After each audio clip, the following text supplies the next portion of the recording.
Super అసలుకి. అలా రాములతో నాకు మంచి పేరు వచ్చింది ఇట్లా కీడాకోల. ఇంకా నేను మధ్యలో భామ కలాపం అని ప్రియమణి గారిది మీరు అవును, చూసే ప్రియమణి ఉంటారు. గారు. అందులో నాకు మంచి అంటే పెద్ద బ్రేక్ వచ్చింది, స్టార్ అయిన అలాంటి కాదు కానీ రికగ్నిషన్ మంచి. ఈ నగరానికి ఏమైంది, కీడాకోల, భామ కలాపం, సత్యగాను ఎకరాలు, గాడ్స్ ఆఫ్ ధనపురి, మాయా బజారు, కుబుల్ హై, ఇట్లా రామన యూత్ అని, ఇంటిటి రామాయణం, ఇట్లా చాలా ఉన్నాయి మేడం. అంటే వెబ్ సిరీస్లు అండ్ సినిమాలు చిన్నది పెద్ద థియేటరికల్ కొంచెం తక్కువ, ఓటీటీకి ఎక్కువనే అనమాట. సో ఇట్లా నేను నా ఇండస్ట్రీలో నేను ఫెమిలియర్ ఫేస్ నాది, మీరు చూసుంటారు. బయట కూడా ఆడియన్స్ చాలామంది నన్ను గుర్తుపడతారు. ఫైనల్గా బద్మాష్లు సినిమాతోటి ఒక్కసారి గేట్లు తెంచేసి ఎక్కడో పెట్టినాడు మా డైరెక్టర్ గారు.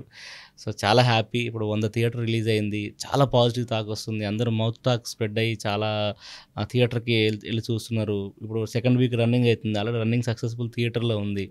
చాలామంది అప్రిషియేట్ చేస్తున్నారు, వందల ఫోన్లు మెసేజ్లు, చాలామంది కొంతమంది రిప్లై కూడా ఇవ్వలేకపోతున్నాను నేను. మొన్న ఒక 2 days కంటిన్యూగా ఫోన్లు మాట్లాడి రిప్లై ఇవ్వడానికే పెట్టుకున్నాను నేను. చాలా ఫీల్ అవుతారు చాలామంది, ఫోన్లు ఎత్తకపోతే మెసేజ్ రిప్లై అయిపోతే అని. చాలా హ్యాపీ మేడం. అంటే బద్మాష్లు అనే సినిమాతోటి ఒక 13 years జర్నీ. అంటే ఇప్పటివరకు నేను ఒక 50 to 60% నేను సినిమా ఇండస్ట్రీలో కానీ బయట ఆడియన్స్లో కానీ ఉన్నాను అని అంటే కంప్లీట్ 100% డోర్స్ ఓపెన్ అయిపోయినాయి అనమాట. అంటే ఇప్పుడు నేను సినిమా ఇండస్ట్రీలో కానీ ఇప్పుడు ఇటు ఆడియన్స్లో కానీ తెలుగు రాష్ట్రాల్లో కానీ సినిమా ఇండస్ట్రీలో ఉన్న దర్శకులకు కానీ లేకపోతే అసిస్టెంట్ డైరెక్టర్లకు కానీ లేకపోతే సినిమా ఇండస్ట్రీ 24 క్రాఫ్ట్స్ ఎవరున్నారో పలానా బద్మాష్లు లీడర్ మహేష్ చింతల అనే వ్యక్తి ప్రతి ఒక్కరికి తెలిసిపోయింది. సో ఆడియన్స్కి కూడా తెలుగు రాష్ట్రాల్లో కూడా మాది ఇప్పుడు ఆంధ్ర సీటెడ్ తెలంగాణ రిలీజ్ అయింది కాబట్టి 2 రాష్ట్రాల ఆడియన్స్ కూడా నేను ఎవరో తెలిసిపోయింది. ఇంకోటి ఏంటంటే సంధ్య 35 లాంటి థియేటర్లో మా కటౌట్స్ పడి మా సినిమా ఇప్పుడు సెకండ్ వీక్ రన్నింగ్ ఆడుతుంది 4 గంటలు. సో ఎంత అదృష్టం మేడం, పెద్ద పెద్ద స్టార్ హీరోస్ ఆడిన థియేటర్ అది, సినిమాలు ఉన్న థియేటర్ అది. అలాంటిది మా సినిమా పడటం చాలా హ్యాపీ. హైదరాబాద్లో హోర్డింగ్స్, కట్అవుట్స్ ఒక 3 months నుంచి నాన్ స్టాప్గా మేము ప్రమోషన్ ఆన్లైన్ ప్రమోషన్ నేను చేస్తున్నాం. కూడా చూసిన ప్రతి చోట మీ కట్అవుట్స్ చాలా బాగున్నాయి.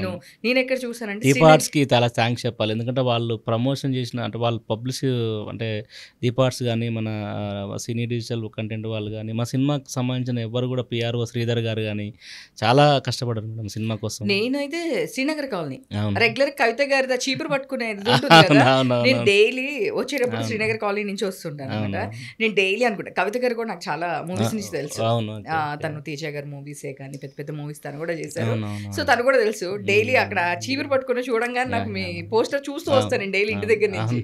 అప్పటి నుంచి చాలా బాగా ప్రమోట్ చేశారు ఆఫ్లైన్ కూడా. ఒక పెద్ద హీరో గారికి ఒక పెద్ద హీరో గారికి సినిమాకి ఎంత ప్రమోషన్ చేస్తారో అంత ప్రమోషన్ ఒక 3 months నుంచి మేడం. పోస్టర్ లాంచ్ దగ్గర నుంచి టీజర్ బేసిక్గా జనరల్గా అందరు మామూలు లాంచ్ మేము టీజర్ ఈవెంట్ పెట్టినాం, పోస్టర్ లాంచింగ్ పెట్టినాం, ట్రైలర్ లాంచ్ ఈవెంట్ చేసినాం, రిలీజ్ ఈవెంట్ దసరాలో గ్రాండ్గా చేసినాం, అండ్ చాలా కామెడీ స్కిట్స్ చేసినాం, దాని మీద రిలీజు స్కిట్స్ చేసినాం, మళ్ళీ సినిమాలో ఉన్న కంటెంట్ కొంచెం బయటికి రిలీజ్ చేయడానికి స్కిట్స్ చేసినాం.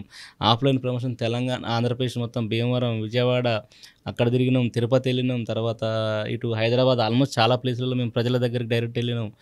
ఘోరంగా ప్రమోషన్ చేసినాం మేడం. తిరిగి చెప్పాలంటే ఒక 2 days సిక్ అయిపోయినా నేను. మొత్తం జలుబు, దగ్గు, జ్వరం వచ్చి అంతా ట్యాన్ అయిపోయి మొత్తం నల్లగా. యాక్చువల్గా నేను మీకు ట్రైలర్ Q&Aలో ఉన్నప్పుడు కూడా మీకు నేను చెప్పాను.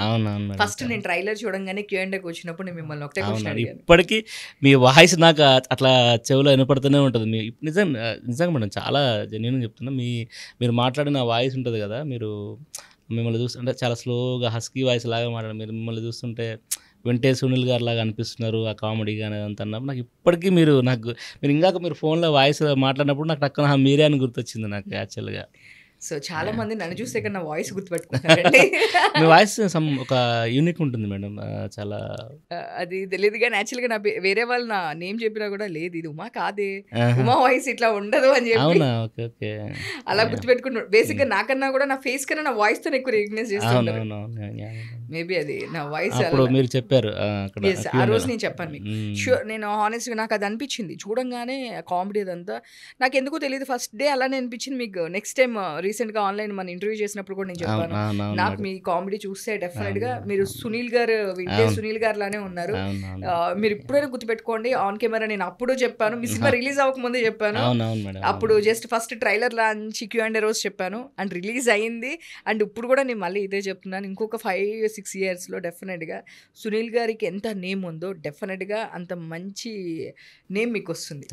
కామెడీ దీనిలో అంటే ఎక్స్‌ప్రెషన్ విత్ కామెడీ చేయడం అనేది అవును. చాలా అవును. తక్కువ మంది. అవును మేడం. నాకు ఆ దీనిలో సునీల్ గారంటే నాకు చాలా ఇష్టం. ఎస్పెషల్లీ ఆయన సంతోషం గాని అస్సలు నెక్స్ట్ లెవెల్ మేడం ఆయన. నాకు చాలా ఇన్స్పిరేషన్ మేడం. అంటే ఆయన నా చిన్నప్పుడు చదువుకునే డేస్ నుంచి గానీ, స్కూల్ డేస్‌లో గానీ, చదువుకునే డేస్‌లో ఆయన సినిమాలు 'నువ్వు నేను' దగ్గర నుంచి మొదలుపెడితే ఆయన 'నువ్వే నువ్వే', 'నువ్వే కావాలి', 'నువ్వు నాకు నచ్చావు', 'మనసంతా నువ్వే'. ఆయన ఏదో ఈ 'నువ్వే' గురించి ఏదో చెప్పారు ఆయన. వాళ్ళ అమ్మ ఏదో నవగ్రహాల చుట్టూ తిరగమంటే నువ్వుల నూనె పెట్టుకొని పోసుకుంటూ తిరిగాడంట. అప్పటినుంచి ఆయన అన్నీ 'నువ్వే నువ్వే', 'మనసంతా నువ్వే', 'నువ్వే కావాలి', 'నువ్వు నాకు నచ్చావు', 'నువ్వు లేక నేను లేను', 'మనసంతా నువ్వే' ఇట్లా నువ్వుల మీదనే సినిమాలు వచ్చాయంట ఆయనకి. అది ఆయన చాలా బాగా చెప్తారు సునీల్ గారు. నాకు చాలా ఇష్టం ఆయన. ఇంకోటేంటంటే ఆయనతో పాటు నేను ఒక సినిమా 'అమర్ చిత్ర కథ' అని చెప్పి throughout full length role చేశాను నేను. ఆయన ఓహ్! ఎస్ఐ, నేను కానిస్టేబుల్. సో, అప్పుడు నేను చెప్పాను సార్ ఇట్లా మీరు చాలా ఇన్స్పిరేషన్ మీరంటే. ఆయన చాలా మంచి ఆయన పక్కన కూర్చోబెట్టుకొని చాలా బాగా మాట్లాడాడు. నీకు మంచి టైమింగ్ ఉంది తమ్ముడు. నీకు మంచి భవిష్యత్తు ఉంది. బాగా కష్టపడు అని చెప్పి ఆయన కూడా చాలా బాగా మాట్లాడారు నాతోటి.